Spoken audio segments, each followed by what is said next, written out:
Welcome back, everybody. We are back for another episode of The Bettor's Edge.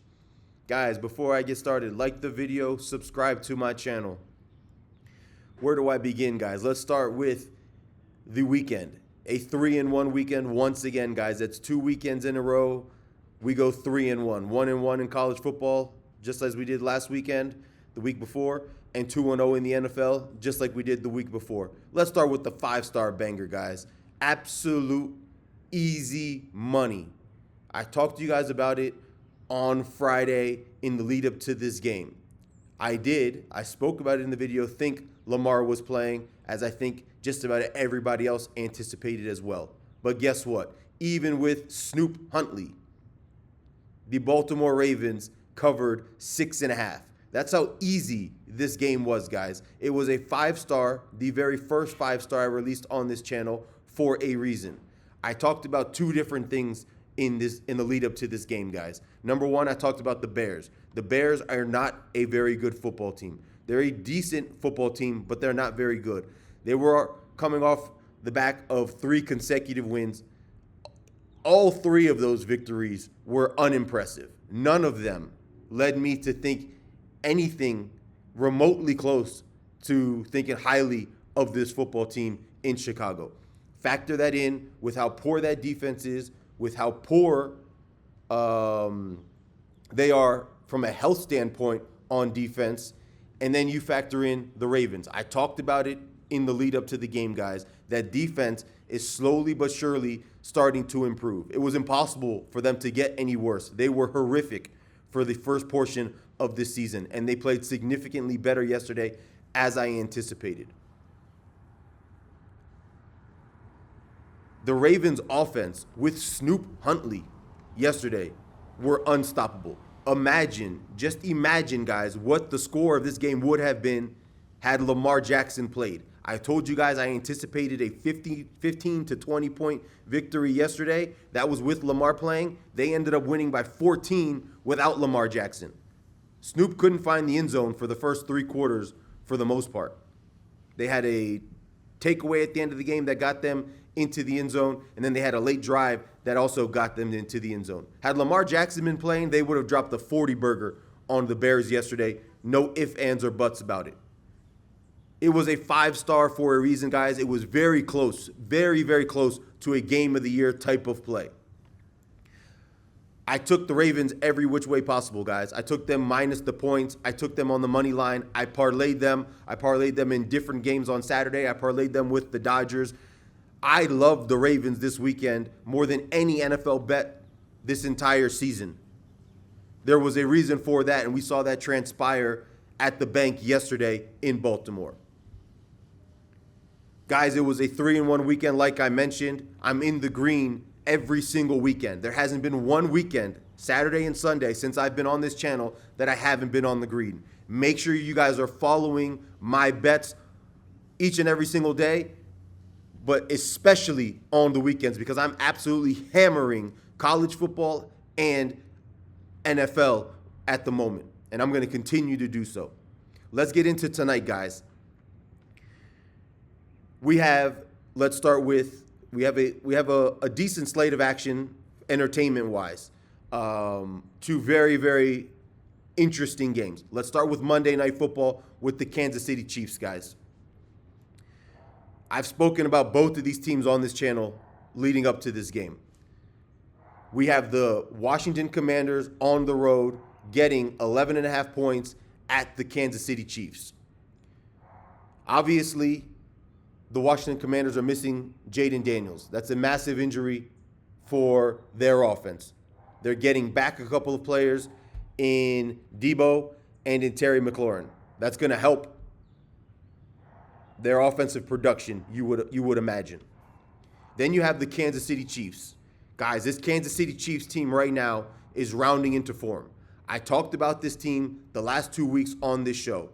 We took them at home against the Detroit Lions on Sunday Night Football 2 weeks ago. We also took them last Sunday afternoon at home against the Vegas Raiders. I told you guys that Vegas Raiders game was going to be an absolute shellacking, and it was. They beat the Raiders 31-0.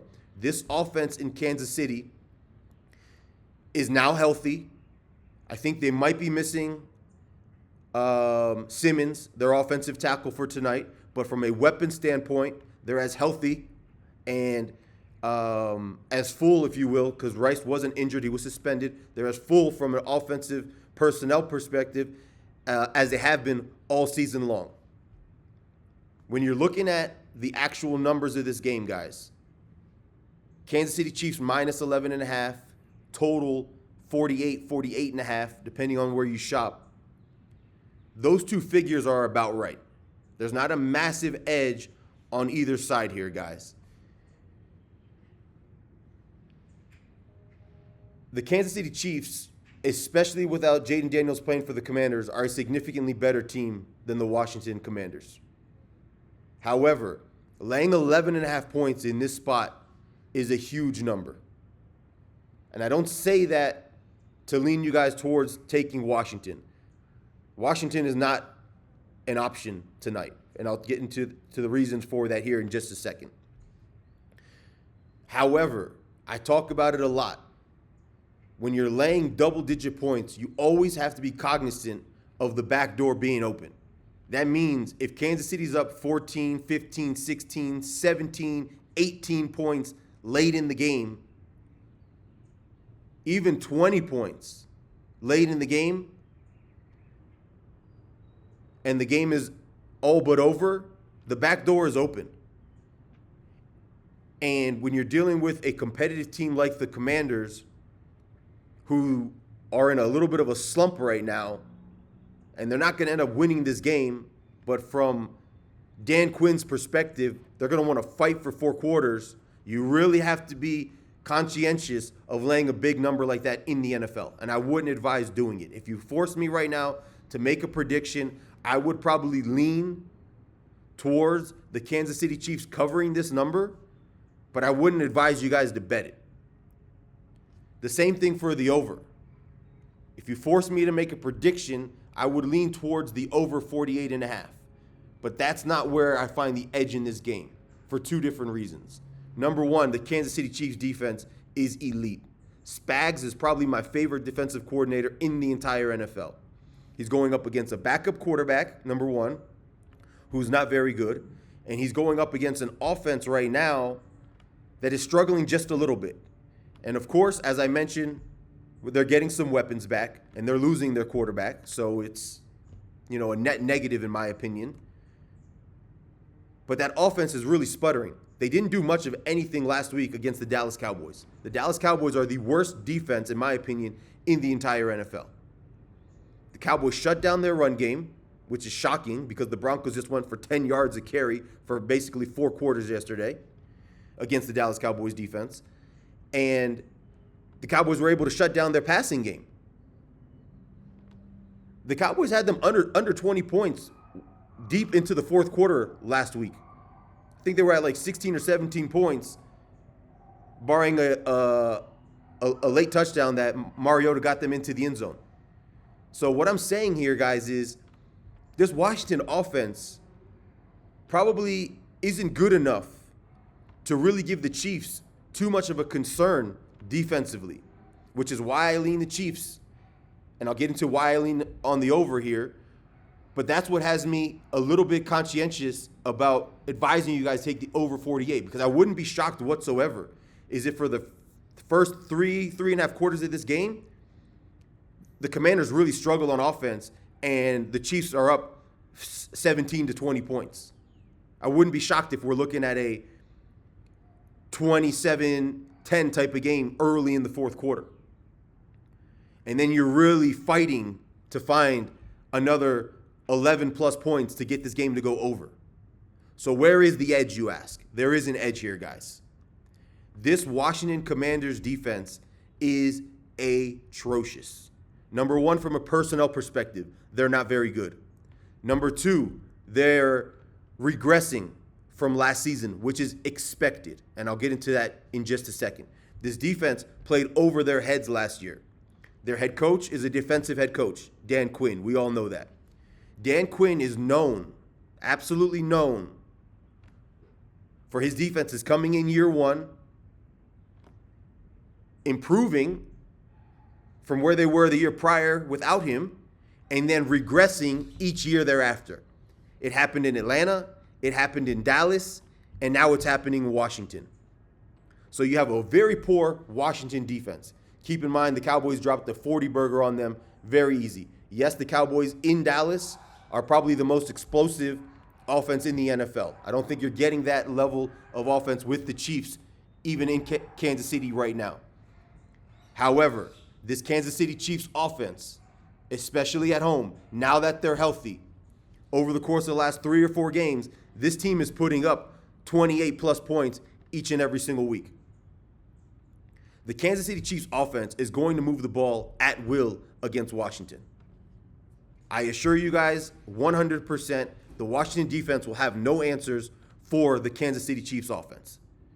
Whether you're looking at the spread or you're looking at the total, it's all going to come down to what the Washington Commanders offense is capable of doing. And if you're on the Chiefs or if you're on the Commanders, you're obviously going to be wanting that offense to either succeed or to fail.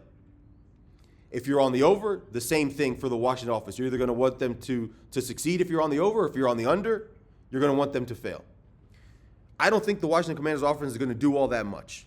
However, I expect the Kansas City offense to absolutely give the Washington defense all it can handle. The best bet tonight, as it pertains to Monday Night Football game, is the over 26.5 points on the Kansas City Chiefs offense. It's at it's 27.5. I don't want to shortchange you guys. Let me take a look at it before I give you guys the wrong number. I want to make sure I'm giving you guys the right number because I took a look at these numbers earlier this morning, and I want to make sure I'm giving you guys the right numbers.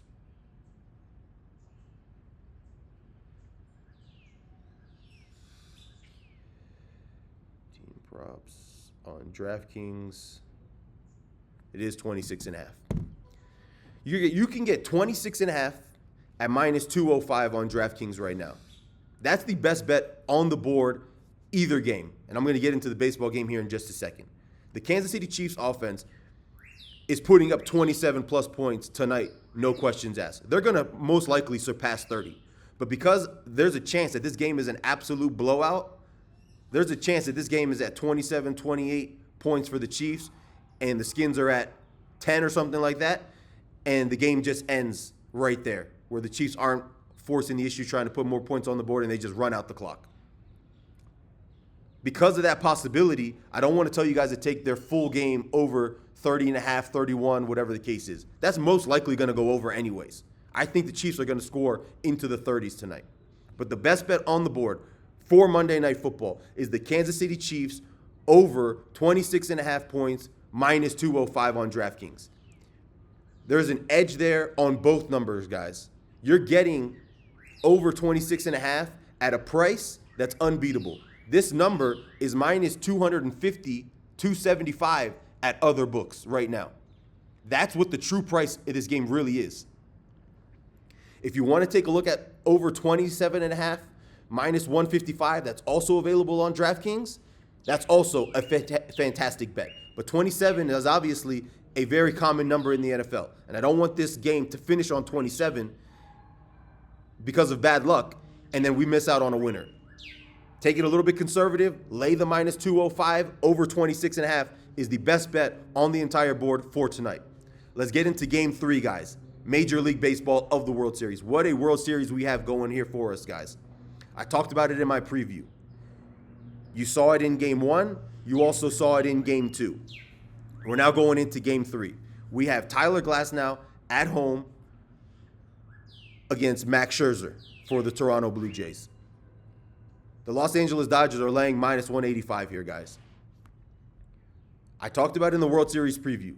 This is where you see the depth of the Los Angeles Dodgers pitching staff really to showcase itself. We saw it in Game 2 with Yamamoto. He pitched a complete game, 9 innings.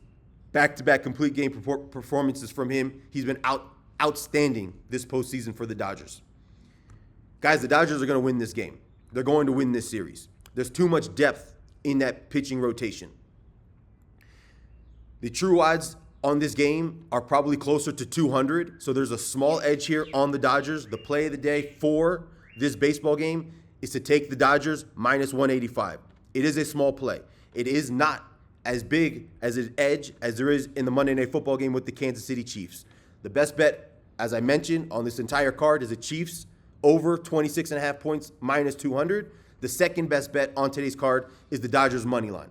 The Dodgers are going to win this game. They're at home. They're going to take a 2-1 series lead. They're going to end up winning this series probably in 6 games is what I imagine. I'll get into that as we get closer to game 6.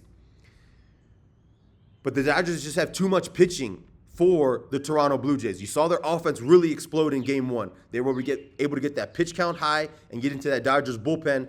That's their recipe for success. That's the only way that they can win this series. They're going to have to knock these starting pitchers out early, routinely.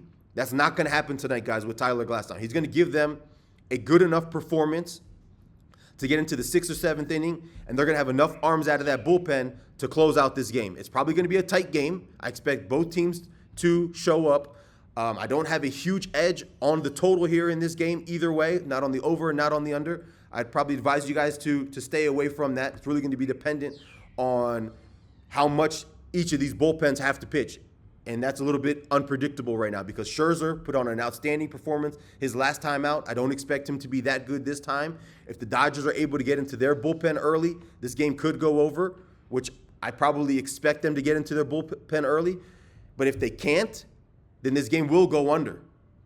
And the same thing applies to the Blue Jays. If the Blue Jays can't get into the Dodgers bullpen early, they're not going to win this game. And this game is not going to go over. But if the Blue Jays can knock around Glasnow early, which I don't anticipate happening, they're going to end up winning this game, and this game will go over just like game 1. When starting pitchers do well, it favors the Dodgers, and it goes under, as you saw in game 2. When starting pitchers don't do well, it favors the Toronto Blue Jays, and the game goes over, as we saw in game 1. Guys, like the video, subscribe to the channel. I'm absolutely hammering best bets, 3 stars, 5 stars, every single time I'm coming on this show. My college football plays are fire. My NFL plays are money. I've been undefeated in the NFL 3 weeks in a row on this YouTube channel, guys. Make sure you guys are liking my videos. Make sure you're subscribing to my channels. Make sure you're not missing any of my wagers. Follow me on X to make sure you're getting all of my wagers at Bettor's Edge TV. I'll be back tomorrow for more winners for you guys. Thanks for watching.